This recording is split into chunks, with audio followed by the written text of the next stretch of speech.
अंतरिगम शांति पृथ्वी शांतिरौषधः शांति वनस्पतय शांति आपः शांति शांति शांति। Agro house ગાંધીનગરના ઉપક્રમે અને સાથે એગ્રી એશિયાના ત્રિદિવસીય એક્ઝિબિશન કાર્યક્રમ સાથે આજે જ્યારે આ સ્પેશિયલ એક સેમિનારનું આયોજન થઈ રહ્યું છે ત્યારે આ કાર્યક્રમમાં ઉપસ્થિત અને મારા સાથી અધિકારી શ્રી કે પટેલ સાહેબ, પ્રોજેક્ટ ડાયરેક્ટર આત્મા અમદાવાદ, ગોકા રિટાયર્ડ ક્વોલિટી મેનેજર ઓઝા સાહેબ અને એવા જ રિટાયર્ડ નાયબ પશુપાલન નિયામક ડૉક્ટર મનહરભાઈ સાહેબ, અને તેથી વિશેષ કે આ જેનું આયોજન કર્યું છે અત્યારે વત્ર ચિત્રા જેવી ગરમીમાં ખેડૂત સામાન્ય સંજોગોમાં મંડપ નીચે બેસી શકે નહીં, આ વ્યવસ્થા માટે જોરદાર એગ્રો હાઉસના રમેશભાઈ માટે એક તાળી થઈ જાય. એ સર્વેનો હું આત્મા પ્રોજેક્ટ સુરેન્દ્રનગર વતી અને આપ સૌના વતી સ્વાગત કરું છું, આવકારું છું. હમણાં જ મારા સાથી અધિકારી ભાઈ શ્રી કે પટેલ સાહેબે કહ્યું, આપણે પ્રશ્નથી જ શરૂઆત કરીએ કે ભાગ્યો માનતો નથી. હવે આપણે જો કોઈને બળજબરીપૂર્વક કામ ના કરાવે, આ કામ છે રસથી થવું જોઈએ, અંદરના આત્માથી થવું જોઈએ, તો કામ સાચું થાય. આપણે શરૂઆત ક્યાંથી કરવી? તો આપણા રોજિંદા જે કંઈ ખોરાક છે, જે આપણે શાકભાજી વાવીએ છીએ, ભાગ્યાને પણ આપણે સમજાવી તો શકીએ કે આજની પરિસ્થિતિ શું છે, કેટલા બધા રોગો છે, એનું મૂળ કારણ આપણો આહાર છે. ફક્ત કિચન ગાર્ડનથી આપણે શરૂઆત કરીએ, જ્યાં ક્યાંય ભાગ્યના પ્રશ્નો આવે તો જે કંઈ શાકભાજી વાવીએ છીએ એ આપણે સાત્વિક શાકભાજીથી શરૂઆત કરીએ, ત્યાર પછી ધીમે ધીમે આપણા ખાદ્યાન્ન છે એ ખાદ્યાન્ન પાક પણ એમાં આવરી લઈએ તો ભાગ્યો પણ ધીમે ધીમે તૈયાર થશે, સમજશે, અને પછી એને વિશ્વાસ આવશે. ખૂબ જ નાના પાયા ઉપર જવું અને પછી જેમ જેમ તમારો વિશ્વાસ વધતો જાય એમ પ્રાકૃતિક કૃષિનો આપણે વિસ્તાર વધારતા જવું પડે. એટલે આ રીતે આપણે આપણા ભાગ્યને પણ મનાવી શકીએ છીએ. શરૂઆતમાં જ એગ્રો હાઉસના રમેશભાઈએ આપણને જે વાત કરી કે ઉત્પાદન ઘટે છે. હવે કોઈ પદ્ધતિ હોય, મોટા ભાગે 80% કે 90%થી પણ વધારે ખેડૂતો જ્યારે કેમિકલ ખેતી કરે છે અને જ્યારે આ નેચરલ ફાર્મિંગની અંદર આવે છે તો કરે છે શું એ આપણે જોઈએ. બધે જ વાત થાય છે કે ભાઈ બીજને પટ આપો બીજામૃતથી, જીવામૃત, અને ક્યાંક એનાથી આગળ જાય ઘનજીવામૃત. આનાથી વિશેષ ખેડૂત જે આયામો અગત્યના છે એને કોઈક ભાગ્યે જ ખેડૂતો અપનાવે છે અને ત્યાંથી પાછા આવે છે. પૂરી સાયકલ આપણે જો પૂરી ન કરીએ, કારણ કે આ પ્રાકૃતિક ખેતી છે, આમ કહીએ છીએ કે આપણે વડવાઓ કરતા હતા એ ખેતીની વાત કરીએ છીએ. આજે ભારત 21મી સદીનું છે ભાઈ. આપણા યશસ્વી વડાપ્રધાન 17મી સદીના ભારતની વાત કરે છે. આનું પાછળનું રહસ્ય શું? 400 વર્ષ પહેલાની વાત છે. સોને કી ચિડિયા, વિશ્વ ગુરુ, અને જે દેશમાં ઘી દૂધની નદીઓ વહેતી હતી એ ભારત આપણા દેશ માટે તારી પાડો. વિશ્વ ગુરુ કેમ હતો? આવું સોને કી ચિડિયા એટલે કઈ ચકલીઓ સોનાની હશે? પણ એ વખતે આ કાગળની નોટોનું ચલણ નહોતું. ભારત દેશ પાસે જે આપણું ખાદ્યાન્ન છે એનો વિનિમય વિદેશો સાથે થતો હતો. મરી મસાલા છે, તેજાના છે, જે કંઈ આપણી ખેત પેદાશો છે એની વિશ્વના દેશોમાં માંગ હતી, એટલે અહીંથી એની નિકાસ થતી હતી. અને સામેથી રાણી રાજના સોનાના સિક્કા દેશમાં આવતા હતા. જે કઈ વડીલો બેઠા હશે એમના ક્યાંય પટારામાં જો સિક્કા પડ્યા હોય તો એના ઉપર હિન્દીની ભાષા નહીં હોય ભાઈ, જોઈ લેજો. હિન્દી નહીં હોય, આપણા દેશની ચલણની ભાષા જ નથી. ઉર્દુ કે ફારસી કોઈ બીજી ભાષા જ હશે તો એ સિક્કા ક્યાંથી આવ્યા દેશમાં? બીજા દેશોનું સોનું આપણા ત્યાં આવતું હતું, એટલે ભારત સોને કી ચિડિયા કહેવાતો. તારી પાડો. આજે આખી પરિસ્થિતિ ઊંધી થઈ ગઈ છે. હવે એ વાતને ધ્યાને રાખીને એક આપણા જે કૃષિના ગુરુ કહેવાય આલ્બર્ટ હાવર્ડ, જે ફાધર ઓફ ઓર્ગેનિક ફાર્મિંગ છે, બરાબર. જ્યારે આ પ્રાકૃતિક ખેતીની વાત નહીં કરું, ઓર્ગેનિક ખેતી, સેન્દ્રિય ખેતીની વાત કરું છું, એ આલ્બર્ટ હાવર્ડે શોધી. ત્યારે એમને કહેવામાં આવ્યું કે આખા વિશ્વની અંદર કૃષિ પ્રધાન એક દેશ છે. કયો દેશ છે? ભારત.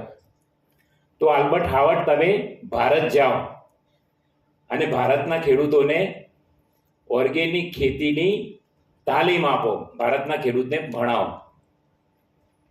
અને આલ્બર્ટ હાવર્ડ 1924માં ભારત આવે છે. 7 વર્ષ સુધી આપણા ભારતના અલગવિધ પ્રાંતોની અંદર ભ્રમણ કરે છે અને ભારતની ખેતીને સમજે છે. એ શા માટે આવ્યા છે? ભારતના ખેડૂતોને ભણાવવા માટે. પણ સાંભળજો, પરિસ્થિતિ ઊંધી થઈ. ભારતના ખેડૂતો પાસેથી ડોક્ટર આલ્બર્ટ હાવર્ડ ભણીને ગયા ભાઈ. તારી પાડો આપણા ખેડૂતો માટે. એમને છેલ્લે એક રિપોર્ટ સબમિટ કર્યો. એન એગ્રીકલ્ચર ટેસ્ટામેન્ટ નામની બુક છે ભાઈ, જે એગ્રીકલ્ચર ક્ષેત્ર સાથે જોડાયેલા એ વાંચજો કે આપણો દેશ શું છે અને આપણા ખેડૂતો શું છે. ત્યારે એને એમાં લખ્યું કે ભારતના ખેડૂતોને ખેતીના પાઠ ભણાવવાની જરૂર જ નથી. મેં કોઈ દેશની અંદર એક પણ એવો ખેડૂત જોયો નથી, અને મેં કોઈ એવો ખેડૂત પરિવાર નથી જોયો કઈ એના પરિવારમાં પશુપાલનના. આ એની આખી બુકનો સારાંશ છે. પ્રાકૃતિક ખેતી કયો સિદ્ધાંત છે મેઇન કયો? આપણે તો જીવામૃત, બીજામૃત નથી, આગળ વધતા નથી. સાતધાનની ખેતી આપણા વડવાઓને પાસે હતી કે નહીં? એ પોષણ તત્વો આપવાનું કામ કરે છે ભાઈ. હવે અમારો ઝાલાવાડનો સાહેબ 55% વાવેતર વિસ્તાર જોઈએ તો કપાસનો છે. 3.5 લાખ હેક્ટરથી પણ વધારે વિસ્તારની અંદર વાવેતર છે. કપાસ તુવર ના વવાય? એ વાવો તો તમારે નાઇટ્રોજનની જરૂર જ ન પડે. અને સાથે મકાઈ આવે, સૂરજમુખી આવે. ક્યાં તકલીફ શું છે? બરાબર. એટલે આ આખી સિસ્ટમ છે. આપણે ભાઈ સ્લાઇડથી છેલ્લેથી શરૂ, સ્લાઇડ છે આપણે તો ઘરના ભોવાને ઘરના દાખલા છે મોટા ભાગે અમારા. એમની એક સાફલ્ય ગાથા આપણે સાંભળીએ, કારણ કે ખેડૂત પોતે એક એની ભાષામાં જ્યારે ખેડૂત સમક્ષ વાત કરશે તો અધિકારીની વાત કરતો એના ઉપર ખેડૂતોનો વિશ્વાસ વધારે બેસશે. તો એ કેશરભાઈ ખેતર ખેડતા નથી અને તો કહેશે એમની હિસ્ટ્રી આખી. બધા જ પાક વાવે છે અને અમારા કલેક્ટર ડીડીઓ એમનું શાકભાજી ખાવાનું આગ્રહ રાખે છે. તારી પાડો કેશરભાઈ માટે.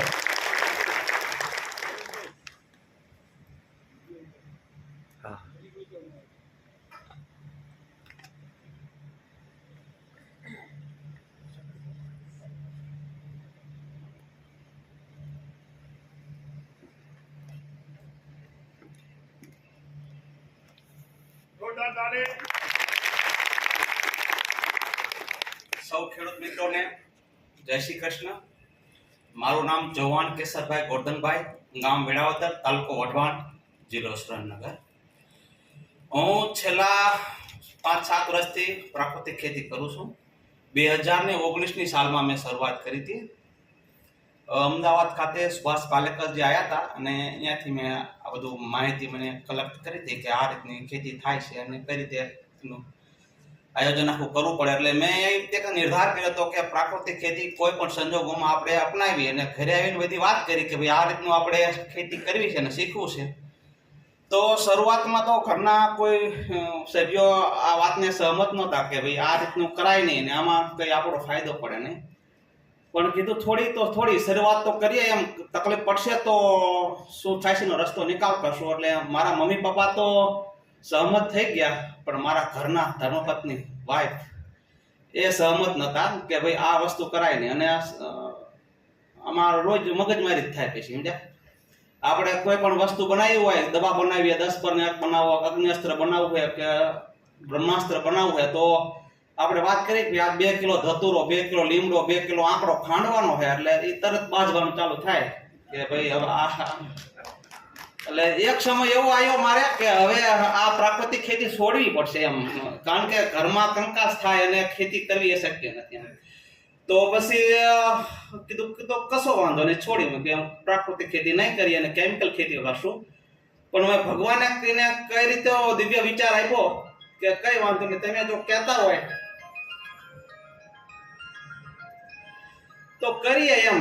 એટલે ધીમે ધીમે શરૂઆત કરી અને મેં 1 એકરમાં પ્રાકૃતિક ખેતીની શરૂઆત કરી હતી. એમાં બધા મિક્સ શાકભાજી પાકો વાયા હતા, ફળ ઝાડ પાકો વાયા છે અને બહુ મસ્ત એવું આયોજન કર્યું છે. એમાં મુખ્ય પાકોમાં સરગવો, ફળ ઝાડમાં જામફળ, ચીકુ, આંબા એવું આવ્યું છે. નીચે વેલાવાળા શાકભાજી છે, એની બાજુમાં રીંગણી, મરચી, ટમેટી, કોઈ પણ શાકભાજી બહુ વ્યવસ્થિત રીતે થઈ શકે છે, કોઈ શંકાને સ્થાન નથી, વ્યવસ્થિત થાય છે. અને આજે બહુ સારી એવી શાકભાજીની માંગ પણ સારી છે. સુરેન્દ્રનગરમાં આપણા યાત્રીઓએ હું એક જ ભાવથી આપણા શાકભાજી વેચું છું અને બહુ સારી રીતે વ્યક્તિ આવે છે અને ખાય છે. કે જે નીચેની લાઈન છે એ બીજામૃતનો પટ આપીને પછી એનું અંકુરણ કેવી રીતે થાય છે એ બતાવ્યું છે.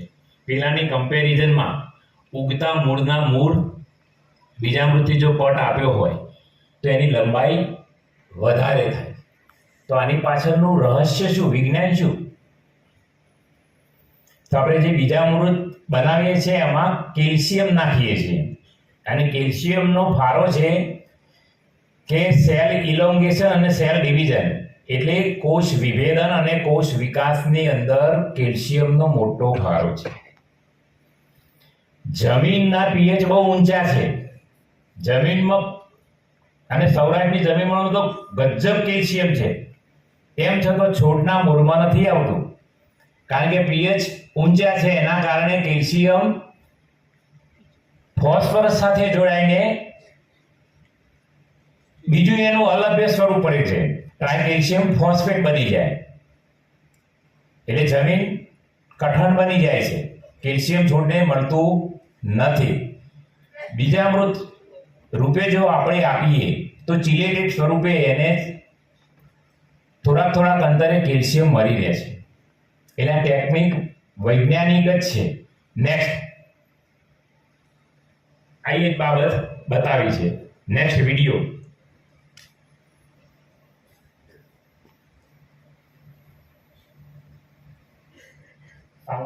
સાઉન્ડ એને ખેતીના ખની પણ ખબર નથી, પણ સરસ અમે જે માર્ગદર્શન આપ્યું ટીમ અમારી આત્માએ અને અન્ય ખેડૂતો પાસેથી પણ એ માર્ગદર્શન લીધું અને ફર્સ્ટ ક્લાસ પંચસ્તરીય આપણા કૃષિ પાકેનું મોડેલ ફાર્મ બનાવ્યું છે અમે.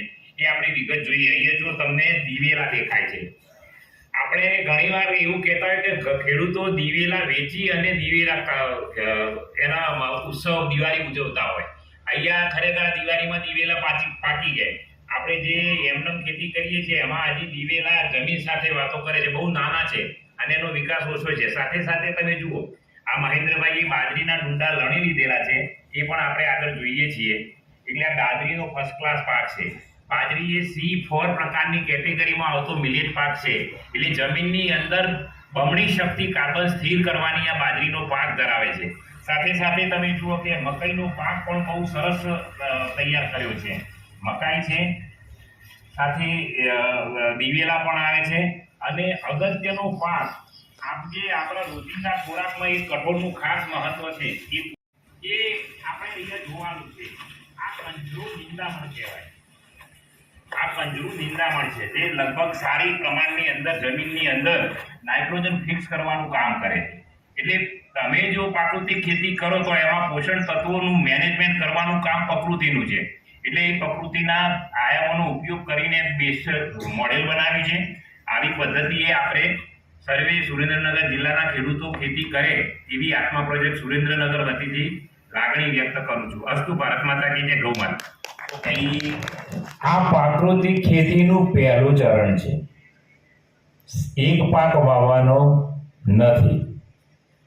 દિવેલા છે, તુવર છે, મગ પણ છે, મકાઈ છે, તલ છે, અને કોઈ ખેડૂતે ખેતી નથી કરી.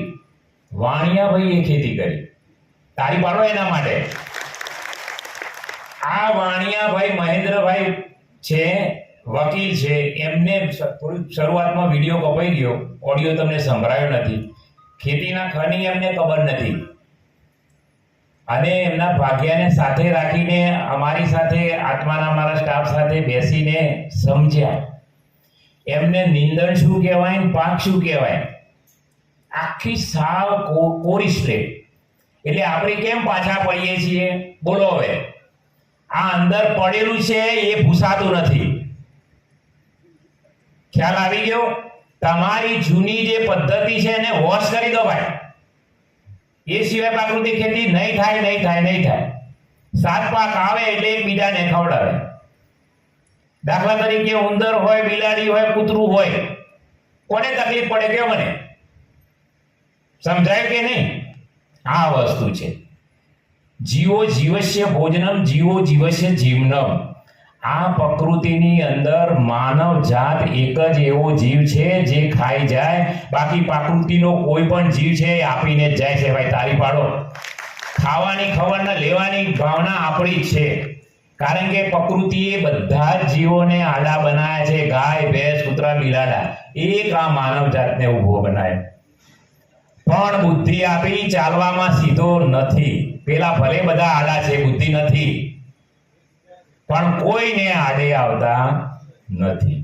એક માનવ જો ખરેખર સીધો થઈ જાય, બુદ્ધિનો વિવેકપૂર્વક ઉપયોગ કરે, તો ક્યાંય તકલીફ ન પડે. આખું સ્વર્ગ અહીં આવે. ફક્ત એક બદલાયો માણસ, એને આખી સૃષ્ટિ બદલી નાખી. નેક્સ્ટ.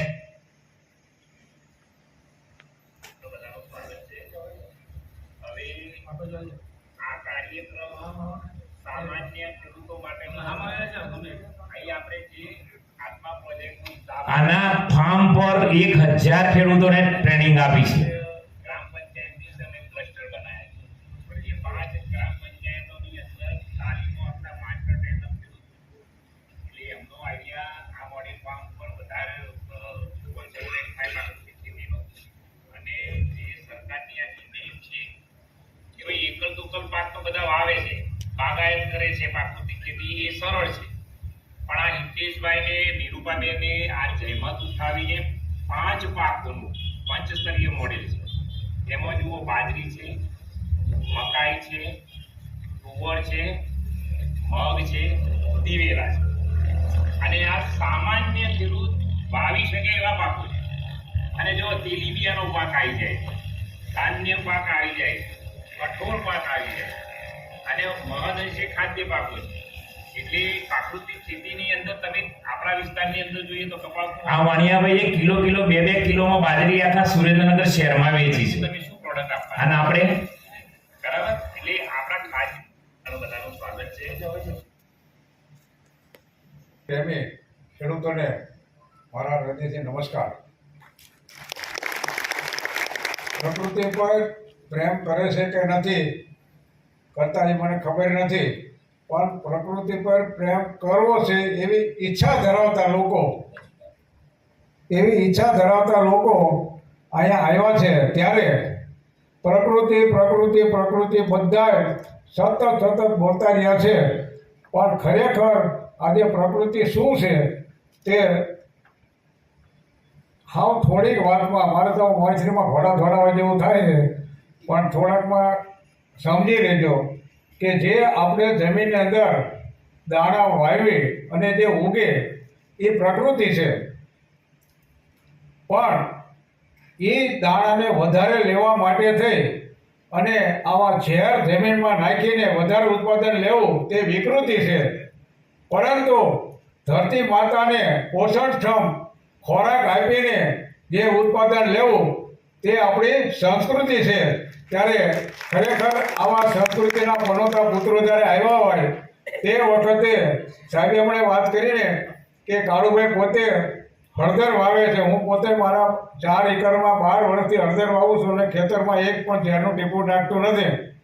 અને આ અત્યારે આવા કરાળ કાળની અંદર પ્રત્યેક માણસોનો એક જ નારો છે કે દવા ખાતર વગર થાય જ નહીં. પણ હું છાતી ઠોકીને કહું છું કે જેનામાં તાકાત આવી તમે જોઈ લો કે એક દવા ખાતર નાખ્યા વગર વિલાયતી ખાતર નાખ્યા વગર 12 વર્ષથી કરું છું અને ઉત્પાદન એક જરાય ઓછું આવતું નથી. અને એના કરતાં વધારે વાત સાહેબે હમણાં વાત કરી કે જાતે મૂલ્યવર્ધન કરીને માર્કેટમાં આજે અમારા સુરેન્દ્રનગર જિલ્લાની અંદર અમારી હળદરને ન ઓળખતો હોય ને એ નાયતબારો ગણાય. આવી શ્રેષ્ઠ જેને કારણ ગુણવત્તાવાળી હળદર હું પોતે બનાવું છું અને જાતે મૂલ્યવર્ધન કરું. સ્વાભાવિક લાગે ઘણા બધા નવા માણસો જાતે મૂલ્યવર્ધન એટલે શું, તો કે ખરેખર જાતે મૂલ્યવર્ધન કોને કહેવાય કે ટોટલી પ્રોસેસ આપણે ખેતીવાડી પર કરવી છે અને ઘરે લાવીને પેકિંગ કરી અને વેચવું છે, આને જાતે મૂલ્યવર્ધન કહેવાય. એમાં કોઈ પણ વચેટીઓ છે નહીં. વેપારી ઘણા બધા મારી પાસે હળદર માગતા હોય છે ગાંઠિયા, પણ કોઈને આપવા નથી. કારણ કે વેપારીનો નિયમ છે, એનો સ્વભાવ છે આપણી પાસેથી લઈ જાય અને બીજું સસ્તું ભેળવી અને મોંઘું વેચે. ત્યારે આ નથી કરવું. અમને આવા ઓઝા સાહેબ જેવા પાસેથી ઘણી બધી પ્રેરણા મળી છે અને આવું ખરેખર શુદ્ધ લોકોને આપવા માટેની જેમને પ્રેરણા મળે અને એ પ્રેરણાદાયી વાતો આ બધા બેઠેલા પોતાની ખેતરની અંદર અમે ઝેર નહીં નાખીએ. અચ્છા સમજે આખા ખેતરમાં ઝેર નથી નાખવું એવું નથી. તમે એક ડેમો કરો પોતાના 1 એકર જમીનમાં, અડધા એકર જમીનમાં. લોકો બધા એમ કહે છે ને વાગડિયા કાલા જેવા મોઢા કરીને કે દવા વગર ન થાય ને બતાવો કાન ધરીને કે વગર દવાએ કર્યું છે. કારણ કે અત્યારે બધી એવા બધા દેશી ખાતરમાંથી બનાવેલા, ગૌમૂત્રમાંથી બનાવેલા આ 10 પરની અર્ગ જેવી ઘણી બધી વાતો આપણે ખેડૂતમાં આપણે ઉપયોગ કરીએ છીએ છે. ત્યારે હું એક વાત કહું કે પ્રકૃતિ પ્રકૃતિ પ્રકૃતિ બધાય માણસોએ આ રસ્તા પર આવવું પડશે. નાના નાના લોકોને નાની નાની ઉંમરમાં જે કેન્સર થાય, મોતે આવે, કંઈક અનેકવિધ રોગો છે તે એ બધા રોગોનું મૂળ હોય ને તો ખેતી છે. અને ખેતીમાં શાકભાજીમાં વધારે વપરાતા આવા ઝેરથી પ્રત્યેક કોઈ બચવાનું નથી. મેં સાંભળ્યું છે પહેલાં આપણે કહેતા હતા કે ગુજરાત બીજા ક્રમે છે, પણ હવે એમ કહે છે કે કેન્સરમાં ગુજરાત પહેલા ક્રમે આવતું જાય છે. તેને રોકવાની જવાબદારી આ બધા બેઠેલાની છે. આપણે આપણું તો પૂરું કરીને બેઠા, એમાં સવિશેષ મારા જેવા ઉંમરવાળા તો બરાબર નેક્સ્ટ વાયની પેઢીનું આપણે વિચારવું પડશે કે નકર શું થાય છે. કોઈની તાકાત નથી કે આને રોકે, કે માત્ર ને માત્ર આ ખેડૂત જ એક એવો છે કે આ વસ્તુ રોકી શકશે. સાહેબે હમણાં વાત કરીને કે આ ભારત સોને કી ચીડિયા, એને એ સમય લાવવો હોય ને તો આપણે ડાબા હાથનો ખેલ છે, જરાય વાર નથી. પણ તેમાં માત્ર ને માત્ર ડગલું તો આપણે જ કાઢવું પડશે. એટલે વળીને કહું, ઘણા બધા વક્તાઓ હોય છે, સાંભળવાનું છે, પણ આજે નહીં તો કાલે કર્યા વગર નહીં ચાલે. નાચો પ્રકૃતિના તાલે, નગર મળશો ભૂંડા હાલે.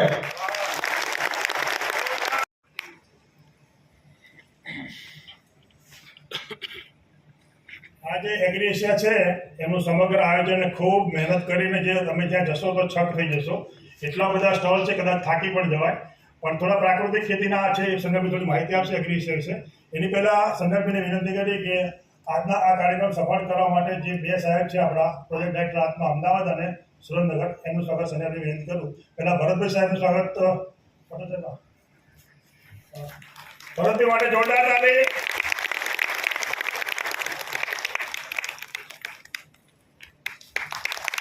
ચાલુ રહેશે અને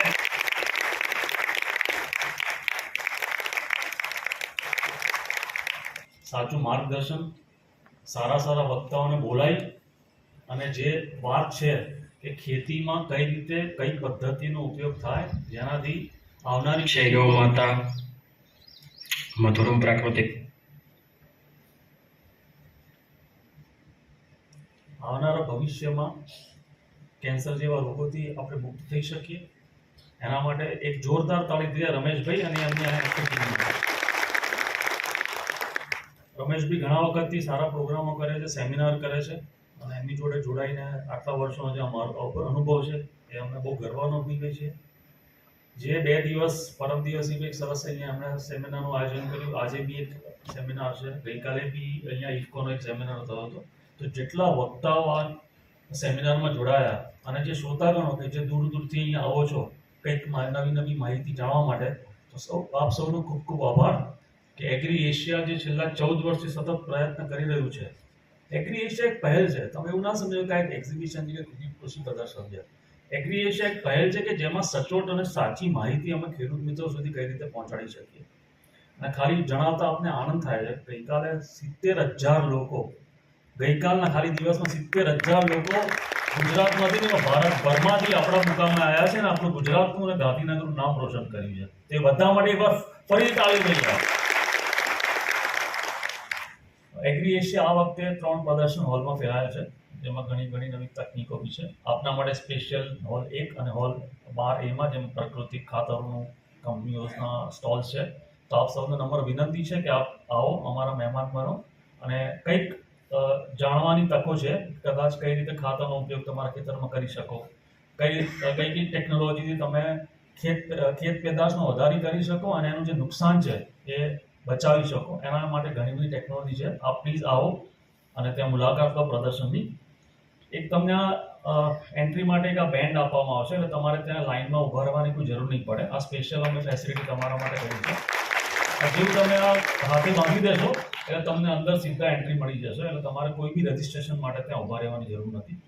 તો ફરીવાર આપ સૌનો ખૂબ આભાર. આપ આટલા દૂરથી આવ્યા, ગાંધીનગરના મહેમાન બન્યા, એગ્રી એશિયાના મહેમાન બન્યા અને આટલું સુંદર પ્રવચન અને જે વક્તાઓથી આપણે સાંભળ્યું એ બદલ આપનો ખૂબ ખૂબ આભાર. Thank you. જય જય.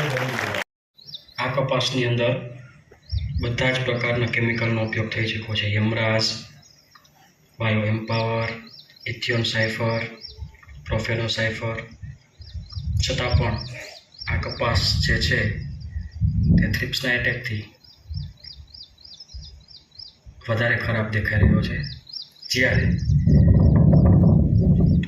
અહીંયા આપણો પ્રાકૃતિક કપાસ છે જેની અંદર 10 પર્ણી અર્ક, સંજીવની ખાતર, તામ્રયુક્ત છાસ, ગૌમૂત્ર નો વારંવાર સ્પ્રે થયેલ છે. સાથે દૂધ ગોળના 8 થી 10 દિવસે એક રાઉન્ડ આપેલ છે. બંને કપાસની અંદર ડિફરન્સ આપણને આ રીતે જોવા મળે છે. નમસ્કાર. આજે આપ જોઈ રહ્યા છો કે 2 ઈયળો એક પ્લાસ્ટિકની બેગની અંદર મૂકવામાં આવી છે.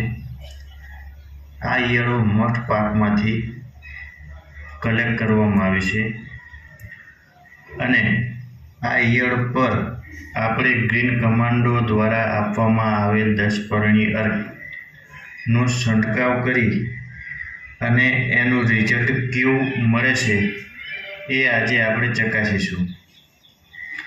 તો આ બોટલની અંદર આપણે 500 ml જેટલું પાણી અને એ જ મુજબ 10 પર્ણી અર્ક કે જેનો 15 લીટર પાણીમાં 100 mlનું માપ છે એ મુજબ મિક્સ કરી અને તૈયાર કરેલ છે, જેનો છંટકાવ આપણે આ ઈયળ પર કરીશું.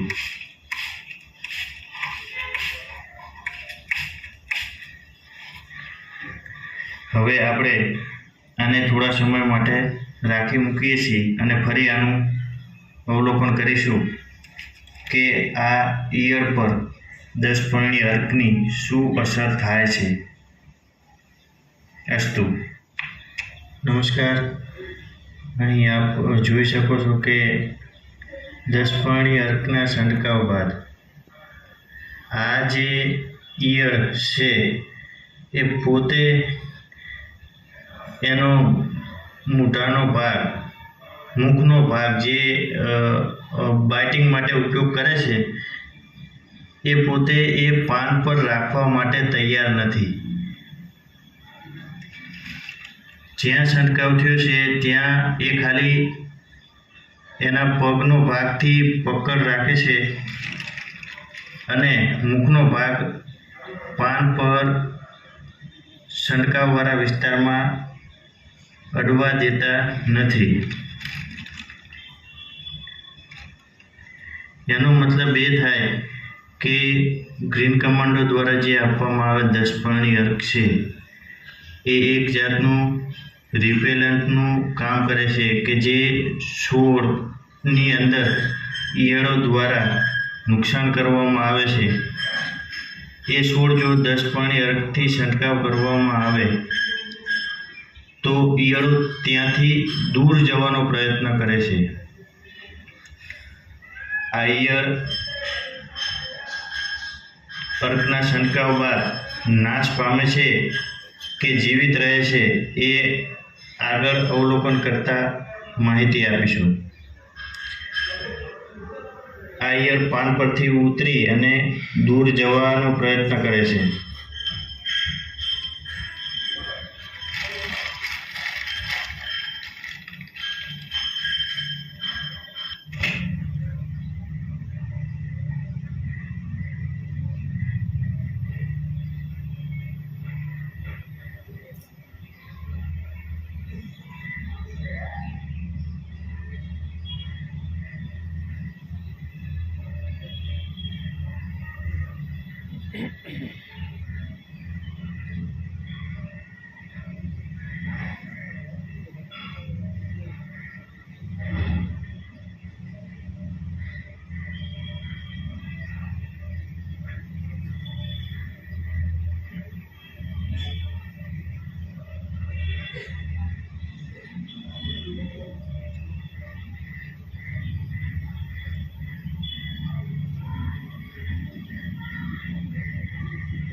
સુરેન્દ્રનગર જિલ્લામાં 10 પાણી અર્ક લેવા માટે પડાપડી ચાલી રહી છે. જુઓ, આપણે આચ્છાદન જ્યાં નથી કરી શકતા એના માટે તો એ ઉપરથી પાણી પણ છાંટવામાં આવેલું છે. એને લીધે એ સડવાની પ્રક્રિયાઓ ચાલુ થઈ ગઈ છે. તો એ સડેને નીચેથી જે પાણી નીકળે છે ને એ અહીંયા તમે જોઈ શકો છો કે બ્રાઉન કલરનું પાણી નીકળ્યું છે. આ બ્રાઉન કલરનું પાણી છે ને અતિ કિંમતી છે. અને તમે નેચરલ હ્યુમિક એસિડ કહી શકો અથવા હોર્મોન પણ કહી શકો છો. બાજુમાં જે છોડ ઊભો છે ને એ કપાસનો છોડ છે. નિયર અબાઉટ 36 દિવસનો આ છોડ છે. પણ એની હાઇટ અને તંદુરસ્તી પણ જોઈ શકો છો. એને એવું નેચરલ હ્યુમિક પ્રવાહી મળેલું છે એની અંદર. એને લીધે આટલી બધી એની તંદુરસ્તી મળેલી છે. અહીંયા બે બેરલ પાડીના છે ને એની અંદર એ બધું જે પાણી છે ને એ એકઠું કરવામાં આવ્યું છે. હવે આ ડ્રીપમાં તમે આપી શકો અને ઇરિગેશન વોટર સાથે પણ તમે આપી શકો છો. અને કદાચ કોઈ પાકમાં છાંટવું હોય તો એક રીતે ઉગાડી ગાળીને તમે પણ નાખી શકો છો. એટલે હોર્મોન તરીકેનું પણ આ કામ કરશે. એટલે આટલું આ કિંમતી હવાની હાજરીમાં ડિકમ્પોઝિસ થયેલું મટીરિયલ છે બધું. એટલે આ એક સસ્તામાં સસ્તો પ્રયોગ છે અને ખેડૂતોને વસાવવા લાયક છે. અને દરેક ખેડૂતોએ આ ધ્યાનથી અથવા તો અહીંયા નિલેશભાઈની વાડીએ આવીને જોઈ જાય તો એનો આ વિકલ્પ છે. આ તમારે કરવું જોઈએ. આમ તો આચ્છાદન જ બેસ્ટ છે, પણ ખેડૂતની પરિસ્થિતિ, સ્થાનિક પરિસ્થિતિમાં જો શક્ય ના બને તો આ રીતે એનો જે ફાયદો આપણે લેવો જોઈએ એ આ કલીલ વોટર તરીકે લેવો જોઈએ. અને આ કોને પ્રયોગ બતાવ્યો છે? સૌરાષ્ટ્રના ખ્યાતનામ એગ્રોનોમિસ્ટ છે, એમની પાસે સારી ફેસિલિટી વાળી ગુજરાત સરકારની પણ પ્રયોગશાળા ના હોય એવી પ્રયોગશાળા છે, એવા એગ્રોનોમિસ્ટ પ્રદીપભાઈ કાલરિયા છે, અને એમને સારા પ્રયોગો કર્યા છે. અને આપણા જિલ્લાના લગભગ ઘણા ખેડૂતો ને આ યુનિટ ઉપર આપણે લઈ ગયા હતા, અને ઠેર ઠેર હવે આ શરૂ થઈ ગયું છે. એટલે આમ આચ્છાદન આપણે કરીએ તો સારું છે, પણ જે સિઝનલ પાકો છે, બાગાયતી પાકમાં સહેલું છે, પણ માનો કે 3 મહિના કે 4 મહિનાના કે ટૂંકા ગાળાના પાકો વાવીએ તો પણ એમાં કલીલ વોટર આપણે આપી શકીએ તો એ આચ્છાદનનું ઉત્તમ કામ થશે. મિત્રો, આપણો ખાસ આશય આજે એ છે કે એક્ઝિબિશન છે, છેલ્લો દિવસ છે, એનો તમામને લાભ મળે એ માટે આપણે કાર્યક્રમ શોર્ટમાં પતાવવા માંગીએ છીએ. હું મારું પ્રવચન પૂર્ણ કરું છું. તમે બધાએ શાંતિથી મને સાંભળ્યો, અને અહીંયા એગ્રો હાઉસે અમને જે એક તક આપી તે બદલ સર્વેનો આભાર માની વિનવું છું. અસ્તુ. ભારત માતા કી જય. આ જે બે મહાનુભાવોએ, આપણા સાહેબોએ પ્રાકૃતિક કૃષિ વિશે જે આપ લોકોને જાણ કરી, મને તો એમાંય ઘણું શીખવાનું મળ્યું. અને ભરતભાઈ, તમારી સ્ટાઇલ તો આજે જે મેં જોઈ, પ્રેક્ટિકલી, ભાષણ કાંઈ નહીં ભાઈ, ભાષણમાં મજા ન આવે, બધું બતાવ્યું, રિયાલિટી બતાવી, જેથી કરીને ખેડૂતને, આપણને બધાને ખેતર પર લઈ ગયા. ભરતભાઈ, કેટલી મજાની સિસ્ટમ. ભરતભાઈ, આઈ લાઈક, મને બહુ આનંદ થયો છે. હવે રમેશભાઈએ કહ્યું કે એગ્રીસિયા જોવા જવાનું છે, તો હું બહુ ટૂંકમાં જ બતાવી દઈશ. ખાસ તો હું સર્ટિફિકેશન વિશે વાત કરીશ. અત્યાર સુધી સર્ટિફિકેશનની એક NPOP કરીને આપણા ધારાધોરણો કદાચ બધા જાણતા હશે, આમાંથી કેટલાય જાણતા હશે. સર્ટિફિકેશન કરાવવું છે, ઘણાએ સર્ટિફિકેટ લીધા પણ છે. પણ પછી આપણા રાજપાલ સાહેબના પ્રયત્નથી અને મોદી સાહેબના ટેકાથી, હું એમ કહીશ,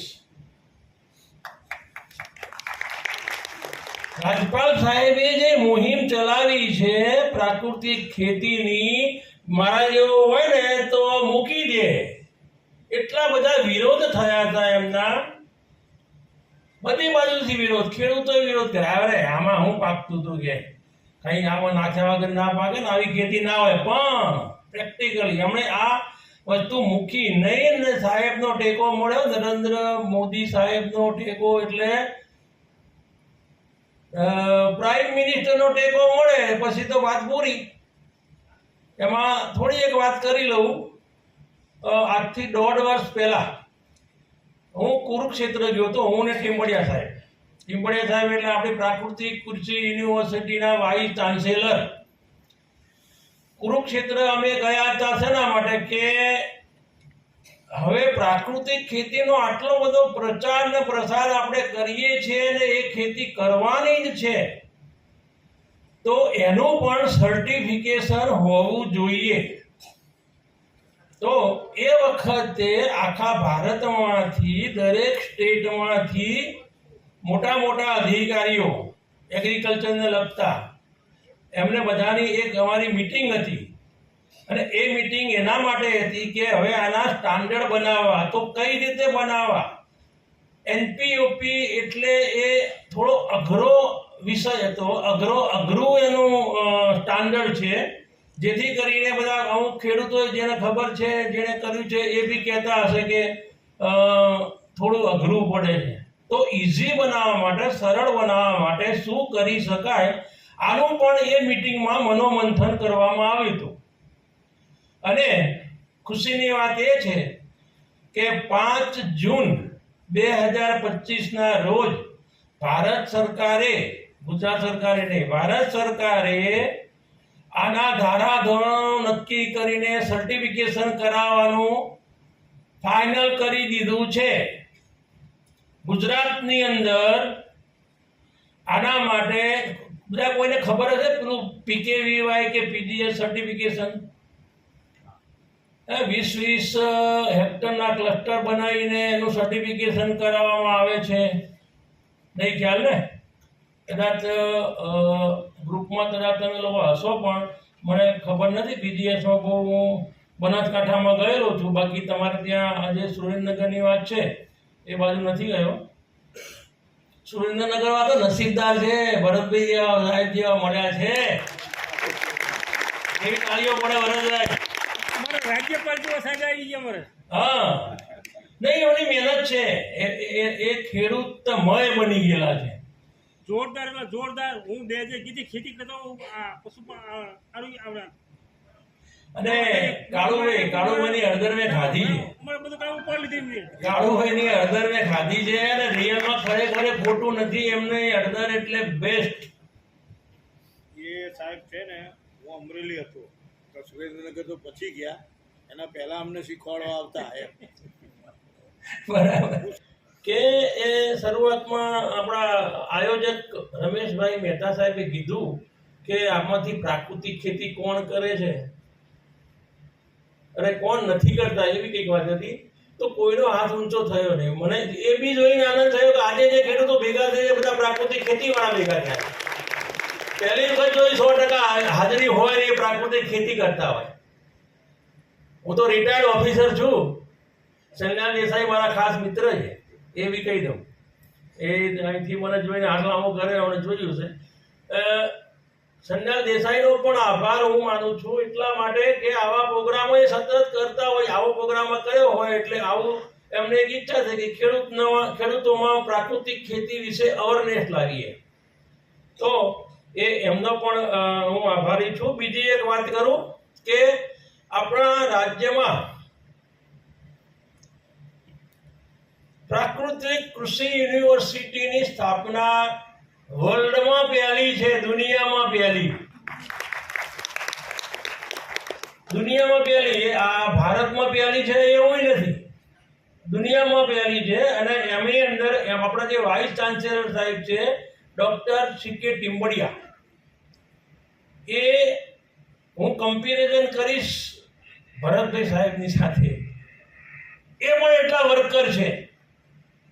ખેડૂતોની સાથે જ કંઈકમાં તમે જુઓ એમનું ફેસબુક ઉપર લાઈવ કંઈકનું કંઈક રોજનું રોજ ક્યાં ગયા ને શું કર્યું ને કોના મળ્યા ને એમનામાં કોઈ એવો વિષય છે પણ કોઈ અહમ નથી. આજે રાજપાલ સાહેબનું કદાચ તમે લોકો જોતા હશો ફેસબુક પેજ એમનું પણ છે.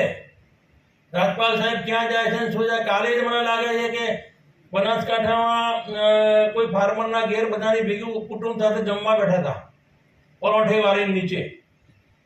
એ આ પ્રાકૃતિક ખેતીની ચળવળ છે બધી આ, અને એનો ભાગ છે. અને પરિણામ તો તમે જોયા જ, લાઈવ જોયા. 10 પરણી અર્ક, બરબડું ઈયળ મોઢું ઊંચું ઊંચું રાખે, ખાતી જ નથી, ખાવાનો પ્રયત્ન નથી કરતી. તો આ બધા જે બનાયા છે એના સિદ્ધાંતો એ ખરેખર 5 આયામો જો ઉપયોગ કરવામાં આવે ને તો કાંઈ કરવાની જરૂર નથી. અને સાહેબે કીધું 5 વર્ષ માટે સતત જો મિનિમમ 5 વર્ષ તો કરવા જ જોઈએ. 5 વર્ષથી વધારે કરો તો વાંધો નહીં, પણ જમીન છે ને તમારી બધી પ્રાકૃતિક ઓર્ગેનિક અથવા તો એને જે ગણો એ ઓરિજિનાલિટીમાં આવી જશે આપણી ધરતી માતા. પછી કંઈ નાખવું નહીં પડે, કંઈ જ નાખવું નહીં પડે. થોડું ઘણું નાખો એ વાત અલગ છે. એવી ઓરિજિનલ જમીન જે વર્ષો પહેલા હતી બાપ દાદાઓની, એવી જમીન થશે ને થશે. આનંદની વાત છે કે આવી વાત સાંભળીને તમને તાળીઓ પાડવાનું મન થાય છે, કેમ કે તમે પણ અંદરથી પ્રાકૃતિક બની ગયા છો. મારી થોડી એક વિનંતી છે કે કદાચ આત્મા થ્રુ ત્યાં હાલોલ ગયા હોય કે ના ગયા હોય, પણ હાલોલ ફાર્મ પણ ત્યાં પણ જમીન છે. એ જમીન ઉપર અત્યારે જે પણ પાક વાવવામાં આવે છે બધા જ પ્રાકૃતિક રીતે જ વાવવામાં આવે છે. તો પ્રેક્ટિકલી જોવું હોય તો ત્યાં પણ પાક પરિસ્થિતિ તમે જોઈ શકો છો. અને ત્યાં લેક્ચર કદાચ ટ્રેનિંગ પણ બધી ચાલતી હોય છે. હું એમાં સંકળાયેલો છું, પણ એક એફપીઓની આખી જે સ્કીમ JNFSUએ એટલે કે પ્રાકૃતિક યુનિવર્સિટીએ જે એક્સેપ્ટ કરી છે એ આખી હું ત્યાં હેન્ડલ કરું છું, પણ અહીં રહીને કરું છું. બાકી પ્રાકૃતિક કૃષિ વિશે, ખેતી વિશે ત્યાં હાલોલમાં હું ઇન્વોલ્વ નથી. એમ મુલાકાત લેવા જઈએ, ટ્રેનિંગો આપવાની, પણ અમારા FPOના ત્યાં મિટિંગો હોય એટલે એ માટે હું જતો હોઉં છું. FPO વિશે મળીશું કોઈ વાર. આમાં તો ઘણા બધા મને મળેલા છે, ઓળખે પણ છે. તથાસ્તુ, મારું અહીં વક્તવ્ય પૂરું કરું છું. હવે આમ તો સાહેબ ને તમને ફોટા અને વિડીયો મૂક્યા, મેં કીધું આપણે સ્લાઇડ ઉપર બતાવશું. ને જો કે આમ તો અમારા વિસ્તાર સુરેન્દ્રનગર જિલ્લાના છે ને અમારા ગામના ઘણા બધા ખેડૂતો છે, એટલા માટે હું જો ફેમસ થયો હોય ને સાહેબ, જો ખેડૂતોમાં આટલો બધો પ્રાકૃતિક ખેતીમાં આગળ આવવાનું કારણ હોય ને સાહેબ, ઓજા સાહેબ, તો મેં લગભગ સાહેબ એવું કહે છે ભરતભાઈ પટેલ સાહેબ કે નારાયણભાઈ તમે આખા ગુજરાતમાં આચ્છાદન કેવી રીતે કરાય ને એની સ્લાઇડ ઉપર બતાવી અને તમે સારો એવો પ્રચાર પ્રસાર કર્યો છે. એના માટે જો મેં આ સારું ભગીરથ કાર્ય કર્યું હોય તો તમને સારું લાગે તો જેમ સાહેબ કે એમ તાળી વધારી શકો કે જે ખરેખર 5-5 આયોમાં જો આચ્છાદન કરીએ ને તો ખૂબ જ સરળ બની જાય છે ખેડૂતોને પ્રાકૃતિક ખેતી કરવી. સમય વધારે ન હોતા તો લાંબી વાત નહીં કરતા. અસ્તુ. ધરમસિંહભાઈ કાનજીભાઈ ચૌહાણ, ગામ ખરાટી, તાલુકો ધોળકા, જિલ્લો અમદાવાદ. હું પ્રાકૃતિક ખેતી રાજ્યપાલ આપણા વળતર આવ્યા ત્યારથી શરૂઆત કરી. તે પછી હું કુકમાં જ્યો. કુકમાં જ્યાં પછી ઘણું બધું શીખ્યો કે એક દવાખાનું છે, માલિશ તેલ બનાવવું, અર્ક બનાવવું, આ પટ્ટી બનાવવું, 40 જાતની દંતમંજન બનાવવું. જો બધા ખેડૂતો ગાય રાખતા શીખી જાય તો મારા અંદાજ પ્રમાણે હોસ્પિટલો પણ બંધ થઈ જાય. જ્યાં ખાવું નથી અને બીજાને ખવડાવવું પણ નથી. અને હું અત્યારે પોતાનું ખાય એટલું અનાજ 7-8 વર્ષથી 8મું વર્ષ છે, સારી રીતે કરું છું. સારી રીતે ઘરમાં 15 જણાનું કુટુંબ છે, ભેગું જ છીએ, પણ કોઈ બીમારી નથી. મારા 65 વર્ષથી હજુ પણ બીમારી છે. ડાયાબિટીસ હોય, બધા 8-10 જાતના આહાર બને. એમાં જો તમારે એક ઢાંકણું જેટલું બીજું પાણી નાખીને પીવો એટલે તમારો રોગ થવાની કોઈ દિવસ નહીં. પછી ગમે તેટલું દાંત દુખતા હોય, એ શરૂઆત દાંતથી થાય. રોગ બધા દાંતથી થાય. આમ કરતો દાંત દુખતે આમ કરતો એટલે તમારે કંઈ ના થાય. અને એ બધી અઘડી, પાવલની શીંગું, આવું બધું ગોતવાનું છે. ગોષ્ઠી કહેવાય છે ને, જે તમારી આજુબાજુ બધું મળે એવી જ વસ્તુ છે, જે રેડિયેશન ના લાગે તમારે. વળી પાછું તમારે આવવું પડશે, ગૌળનું છાણ લીપણ કરવું પડશે, કારણ કે બધું આ નહીં ચાલે. રેડિયેશન લાગશે. અને એવા કોરોના એમાં બધા કેટલા થઈ ગયું કે હવે જતા રહીશું. પણ અમને તો કંઈ થયું જ નહીં. હું તો લોકોને દવા ઘેર આવવા જતો.